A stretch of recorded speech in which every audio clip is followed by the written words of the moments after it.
فرش التراب يضمني. ڈاکٹر صاحب دو سوال ہیں، اور ایک پہ ابھی ذکر ہو گیا ہے، وہی آپ نے ماشاءاللہ بڑی اچھی بات کر دی کہ وہ سکوت اختیار کرنا چاہیے. میرا بھی وہی سوال تھا، پہلا وہی کر دیتا ہوں کہ جن آیات میں ہمیں کہا گیا ہے، روکا گیا اللہ کی طرف سے کہ گستاخی کا معاملہ نہ ہو جائے، آپ کی آواز بھی اگر نبی صلی اللہ علیہ وسلم کی آواز سے بلند ہو جاتی ہے تو گستاخی ہو جائے گی اور آپ کے اعمال ضائع ہو جائیں گے اور ہمیں پتہ بھی نہیں چلے گا. اس میں اب میں گستاخی معاف بعض دفعہ محسوس کرتا ہوں. آپ کی ماشاءاللہ ہمیں اللہ نے رہنمائی عطا فرمائی ہے، ہم بڑے خوش قسمت ہیں، خاص طور پہ جب آپ قرآن پڑھتے ہیں. مجھے سچی بات ہے بڑا ایمان میں اضافہ ہوتا ہے. لیکن بعض دفعہ ایسا لگتا ہے کہ جیسے نبی صلی اللہ علیہ وسلم، دل کے حال اللہ جانتا ہے. میرا یہ یقین بھی ہے کہ انشاءاللہ تعالی جو ایمان کی سٹیج اللہ نے آپ کو عطا فرمائی ہے وہ کم لوگوں کو ملی ہوگی، میرا یہ یقین ہے. لیکن کبھی یہ خیال گزرتا ہے کہ شاید وہ تقریر کی روانی میں آپ کچھ ایسا کہہ جاتے ہیں یا ہو جاتا ہے جس سے یہ لگتا ہے کہ شاید یہ سرکار کی شان کے مطابق الفاظ نہیں ہیں، یا وہ ہمیں سمجھانے کے لیے آپ کہہ رہے ہوتے ہیں.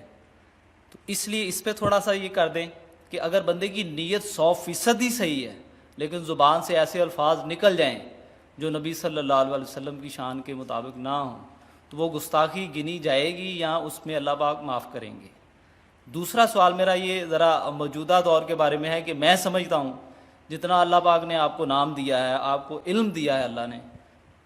یہ جو ہمارا سیاسی سیٹ اپ ہے، پولیٹیکل لوگ جو ہیں، ان کو میں یہ سمجھتا ہوں کہ آپ کو ضرور بلانا چاہیے. بڑے بڑے جو ہیں، اس بات پہ کیا آپ یہ ذمہ داری محسوس اپنی نہیں کرتے کہ اس دور میں یہ جو اسلام کو بدنام کر رہے ہیں اور یہ جو عجیب عجیب سی توجیہات پیش کرتے ہیں ماڈرن، میں یہ سمجھتا ہوں، میں آپ کو اپنا قائد مانتا ہوں، دینی قائد مانتا ہوں، دنیاوی قائد مانتا ہوں، میں یہ سمجھتا ہوں کہ آپ کو ایک دفعہ ان کو بلا کے، 2 دفعہ بلا کے، 4 دفعہ بلا کے کم از کم یہ تو کہنے جوگے ہو جائیں کہ ہمارا دین صحیح ہے، ہم صحیح ہیں، لوگوں کو صحیح بتا سکیں انٹرنیشنلی. یہ جو ہماری طرف آتے ہیں کہ یہ فنڈامنٹلسٹ غلط ہیں، یہ تاثر دور کرنے کی آپ کوشش کریں، اللہ آپ کو جزا دے. اور دوسرا فرمائش ہے تیسری کہ ڈاکٹر ذاکر نائک کا اگر کوئی ارینج کر دیں ایک دفعہ، ہم ماشاءاللہ آپ کے وہ آپ کو پسند کرتے ہیں تو ایک دفعہ پاکستان میں ان کو دعوت دیں، اگر پاسبل ہو تو ہمیں 1-2 ان کے لیکچر سننے کو مل جائیں. شکریہ جی. پہلی بات تو یہ ہے کہ اصل میں جو بسا اوقات میرے تقریر کے دوران بظاہر محسوس ہوتا ہے کہ اس میں حضور کا نام آیا ہے اور ہم نے درود نہیں پڑھا، صلی اللہ علیہ وسلم نہیں کہا ساتھ ہی، وہ اصل میں اس پس منظر میں ہوتا ہے کہ اگر میں یہ کہہ رہا ہوں کہ ابو جہل نے کہا ہے محمد تو یہ کیا کر رہے ہو، اب اگر میں یہ کہتا کہ ابو جہل نے کہا ہے محمد صلی اللہ علیہ وسلم تم کیا کر رہے ہو، اب یہ اس کے اندر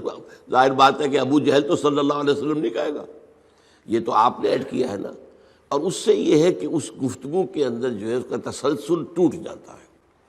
تو وہ متکلم کے حوالے سے بات ہوتی ہے. اس کے بعد میں کیا کرتا ہوں، جب جملہ یا بات ختم ہو گئی تو صلی اللہ علیہ وسلم کہہ دیتا ہوں تاکہ وہ جو ایک کمی رہ گئی درمیان میں اس کو پورا کر لیا جائے حتی الامکان. باقی یہ کہ اس میں اس کے علاوہ پھر بھی اگر جو ہے کوئی کمی رہ جائے تو اللہ تعالیٰ معاف فرمانے والا ہے. دوسری بات یہ ہے کہ یہ جو آپ جن کے بڑے لوگوں کے نام لے رہے ہیں، ہمارے معاشرے کے اندر ہر شخص کی ایک قیمت مقرر ہو چکی ہے.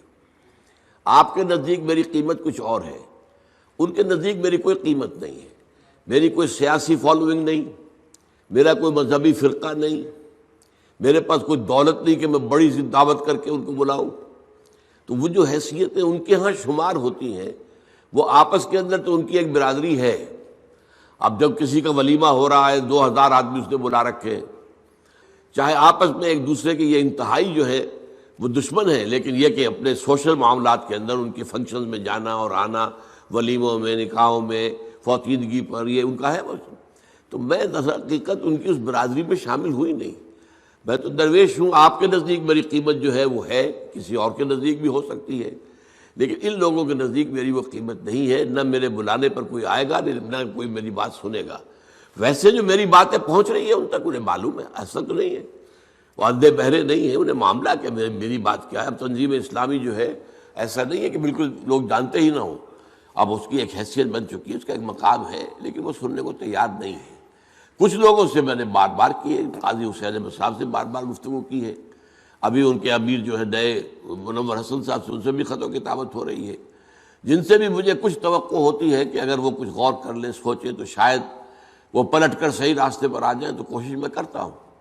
لیکن بعض لوگ جو ہیں جن کے لیے یہ سیاست کھیل ہے دنیا کمانے کا اور اپنی حیثیت بنانے کا، تو ان کے لیے ان کے اوپر تو اس طریقے سے پی پی کال کر کے اپنا وقت ضائع کرنا ہے. تیسری بات جو ہے ذاکر نائک کی، وہ پاکستان آنا نہیں چاہتے، یہ ان کا ڈکلیئرڈ ہے معاملہ. وہ یہ کہتے ہیں کہ ہمیں ابھی تک بھارت کی حکومت نے کچھ نہیں کہا ہے،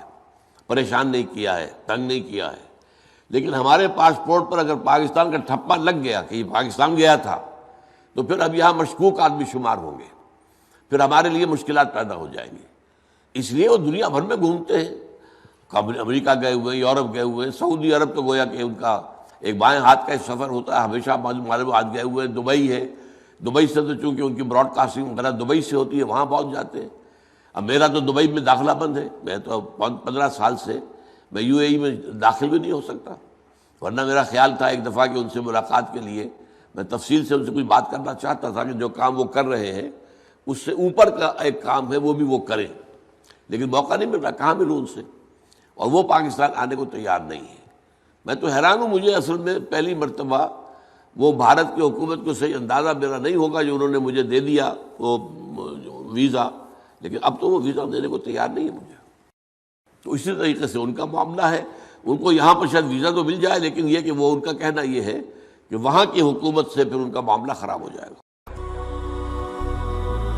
هي الحلقات تحفظني بآيات من القرآن، هي الحلقات تملأني بحب المصطفى العدنان.